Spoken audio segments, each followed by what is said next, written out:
नेते कुठेही मैदानात दिसत नाही, प्रचारात दिसत नाही, निवडणुकीच्या आधी पराभव स्वीकारला.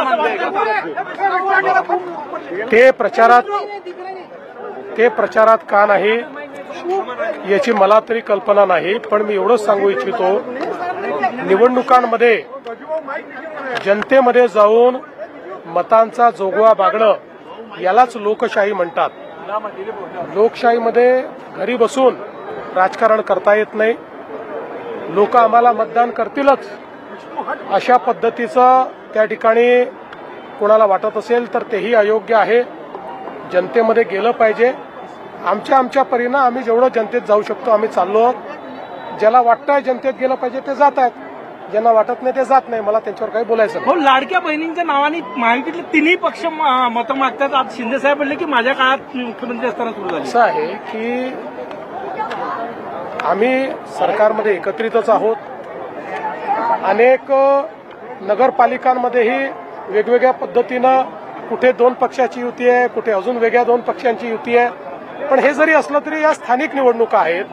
सरकारमध्ये आम्ही तीनही पक्ष एकत्रित आहोत.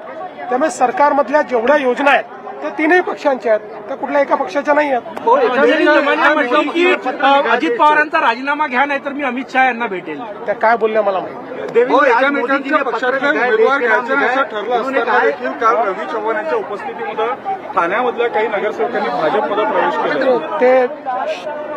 ते शिवसेनेचे नाहीत, ते वेगळ्या पक्षाचे असं मला वाटतं. मला माहित नाही. मोदी जी ने आज पत्र लिखा है देश के नाम पे, संविधान दिन को लेकर लिखा है. उन्होंने कहा है कि संविधान ने इतना हक दिया है कि जैसे पिछड़े वर्ग को भी प्रधानमंत्री बना दिया. बिल्कुल सही बात उन्होंने कही है. देखिए, संविधान हमारा ऐसा है कि जिसने हर व्यक्ति को आवाज दी है, हर व्यक्ति को अस्तित्व का अधिकार दिया है, हर व्यक्ति को अपने सपने पूरे करने का अधिकार दिया है. भारत का संविधान दुनिया का सर्वश्रेष्ठ संविधान है. भाऊ जितेंद्र सिंह यांनी थँक्यू. थँक्यू.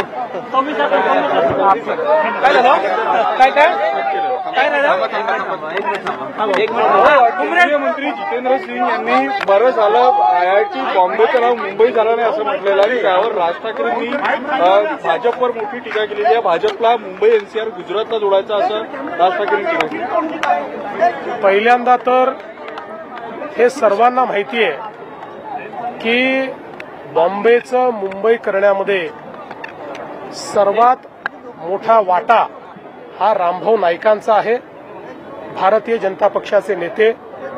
आमच्याकरता बॉम्बे नाही, ते मुंबईच आहे. आणि आमचा सातत्याने हा प्रयत्न आहे की अशा प्रकारचे बॉम्बेच्या ज्या खुणा आहेत त्या खुणा संपल्या पाहिजेत आणि त्या ठिकाणी मुंबईच आलं पाहिजे. मी आज आपल्याला आपल्या माध्यमातून सांगू इच्छितो की मी स्वतः देशाचे HRD मिनिस्टर आणि देशाचे प्रधानमंत्री या दोघांनाही पत्र लिहून ही विनंती करणार आहे की IIT बॉम्बेचं IIT मुंबई केलं पाहिजे. अर्थात हे सगळं करत असताना काही लोक सोयीस्करपणे